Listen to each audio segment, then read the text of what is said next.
चालवर पटकन हो ना करायचीच नाही एकच जण जा एकच बाकी सगळे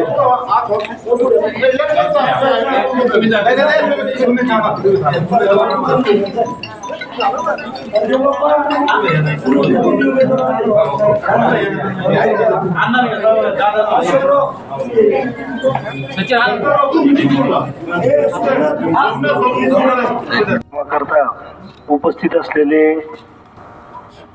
माझ्यापेक्षा सगळे ज्येष्ठ त्यांना वंदन करून आणि माझ्याबरोबर ज्यांनी ज्यांनी काम केलं त्या सगळ्या कार्यकर्त्यांच्या विश्वासावर या उमेदवारांना सदिच्छा देतो.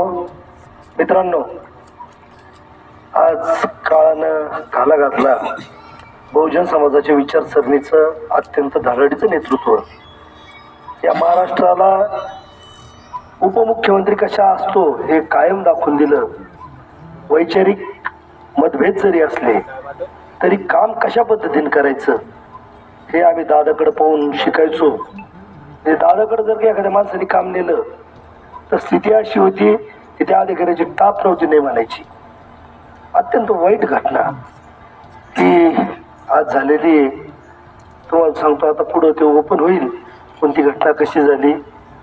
सकाळी विमानात बसले आणि 6 जण बारामतीला निघाले जिल्हा परिषदेच्या अशाच उद्घाटना करताना. बारामतीला लँड करत असताना फ्लाईटनी आग धरली आणि त्याच्यामध्ये कधी न भरून निघणार नुकसान महाराष्ट्राचं झालं. मी आपल्या सर्व कार्यकर्त्यांतर्फे त्यांना भावपूर्ण श्रद्धांजली अर्पण करतो आणि थोडासा प्रयत्न करतो की हे इलेक्शन काय सांगण्याचा. इथं माझ्यापेक्षा अनुभवी कार्यकर्ते बसलेले ज्यांनी माझ्या पहिल्या इलेक्शनमध्ये अहोरात्र काम केलेलं आहे ते सगळे कार्यकर्ते इथं बसलेले. त्यांचे उपकार म्हणून मी जिल्हा परिषदेला उपाध्यक्ष होऊ शकलो आणि ज्यांच्या कामामुळं मला बरेचसे प्रगतीचे कामं करता आले. मी तुम्हाला सांगतो, मी डॉक्टर साहेबांचं अंबादास दादाचं अभिनंदन करेन. स्थिती अशी आहे की कडूबाबा निवडून आल्यापासून हे सर्कल कधीच काँग्रेसच्या हाताच्या बाहेर गेलं नाही. कायम काँग्रेस निवडून येत गेलं. कोणी असो कोणी नसो काँग्रेसच्या विचारसरणीचं हे सर्कल आहे आणि प्रत्येक कार्यकर्त्याला त्याचा स्वाभिमान आहे. पण यावेळेस अशी स्थिती समोर आली की महाराष्ट्रामध्ये काँग्रेस प्रॉब्लेम मध्ये होता असताना मुंबईमध्ये आपण संभाजीनगरमध्ये आघाडी न करता लढल्यामुळं 100-100 200 मतावर आपले सीट गेले आणि वाईट स्थिती समोर आली. तुम्हाला मी सांगतो, सत्ता समीकरण विकास करण्याकरता असणं अत्यंत गरजेचे.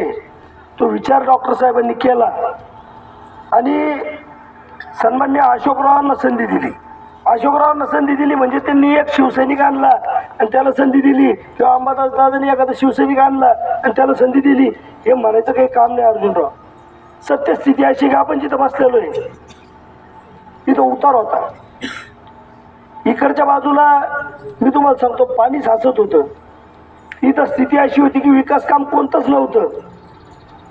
तीर्थक्षेत्र विकासामध्ये त्यावेळेस मंदिरं घेण्यात आली आणि मी आपल्या भागातली 3 मंदिरं तीर्थक्षेत्र विकासात घेतली. इकडं तिकडं पाहायची काही गरज नाही.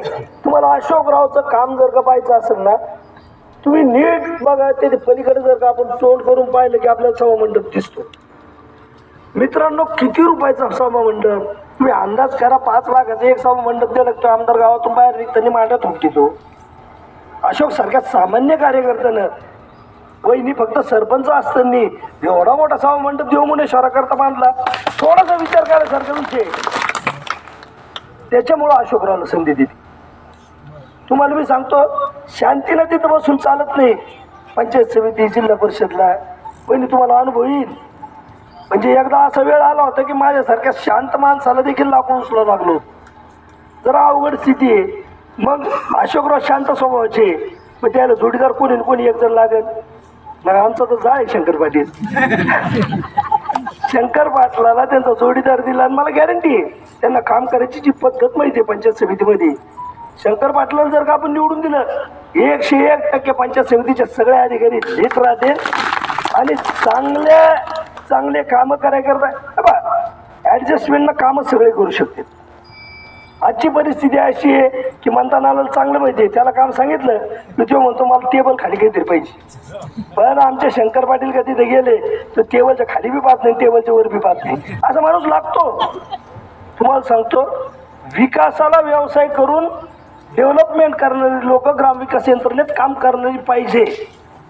तुम्हाला सांगतो, सोमनाथ बनसोडीची लक्ष्मीजी आहे आमची गुंता, आई एकदम तरबेज पोरगी, ग्रामपंचायतीला इतकं काम केलं.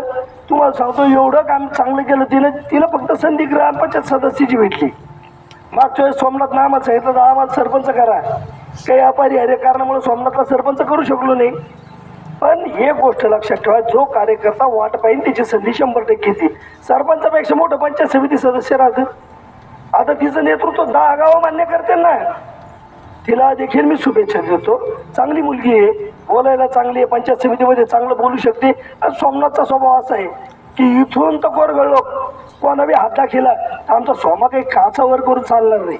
गरीब माणूस आहे आणि अत्यंत मनमिळवून स्वभावाचा मुलगा आहे. मी सगळ्यांना विनंती करतो की सगळ्यांनी मिळून सोमनाथला एकदा संधी द्यावी, शंकर पाटलाला पुन्हा एकदा संधी द्यावी आणि अशोकरावला फक्त वायगावमध्ये काम न करता पूर्ण सर्कलमध्ये कसं काम करावं हे करण्याची शक्ती तुम्ही सगळ्यांनी द्यावी.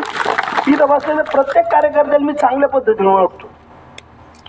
तेव्हा जिल्हा परिषदला कोण निवडून येईन, पंचायत समितीला कोण निवडून येईन, आपल्याला काही फरक पडत नाही. तुमच्या ध्यानात आलं की इथं सगळे सक्षम लोक बसलेले. पण एक गोष्ट लक्षात ठेवा, ग्रामविकास यंत्रणेमध्ये काम करत असताना वाढपे आपला लागतो.